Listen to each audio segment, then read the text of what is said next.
Title: Forest Friends, Oliver's Courage. Once upon a time, in the heart of the forest, lived a meek little rabbit named Oliver. He was known for his cowardly nature, and the other animals often made fun of him. One day, as he wandered around, his sharp ears caught a loud cry.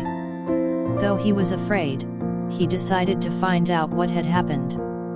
He stumbled upon a stag with majestic antlers, ensnared in the hunter's trap. "You there!" cried the deer.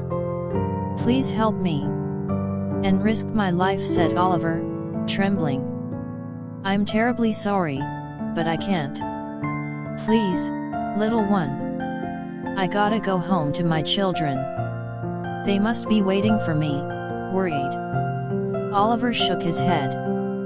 "How can I help you? If I were a bigger animal with claws, I could easily tear open that net. But I'm not. I'm just a weak, small rabbit." "Then fetch someone who can help me," cried the stag. "You're a swift runner, guarantee you hurry before the hunter comes." Nodding hesitantly, Oliver scampered off to get help. On his way, he came across a lordly lion, and his little heart started beating faster. There was not much time, and the lion was the only animal nearby who could help the trapped stag.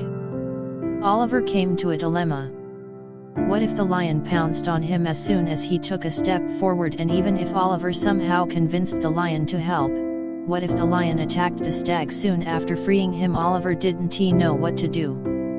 He imagined the stag's children, holding desperate looks on their faces, and his heart was moved.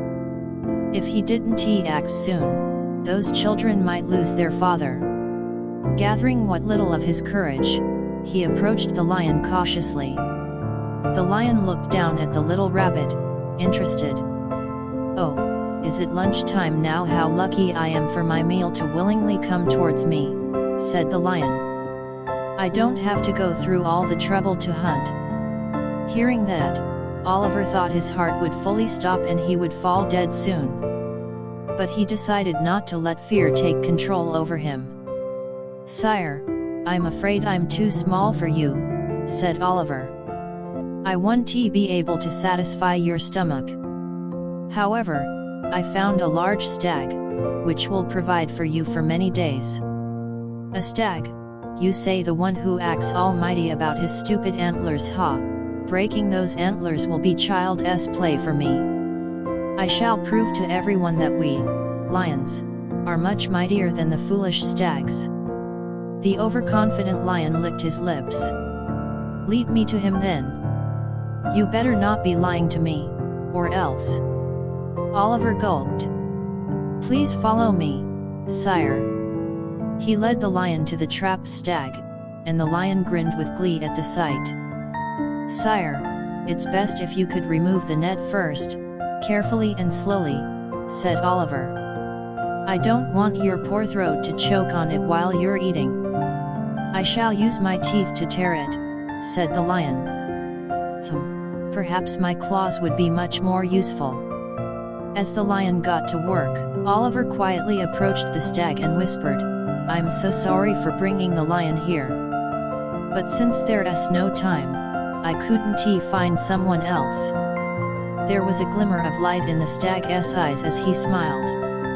Once the lion successfully removed the net from the stag and prepared to pounce on him, the stag quickly turned around, pointed his antlers at the lion's face, and charged forward.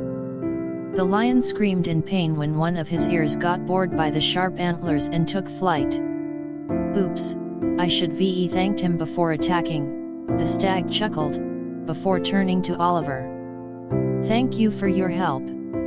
It was mighty brave of you to talk that lion into freeing me." "I'm not brave," said Oliver. "I'm a coward. In fact, I was shivering so badly in front of that lion. And yet, even though you were afraid, you still did it. You still helped. You could run away, but you didn't. You're braver than you think. Even braver than that silly lion." Oliver smiled slightly. I guess I'm not that cowardly after all, hey.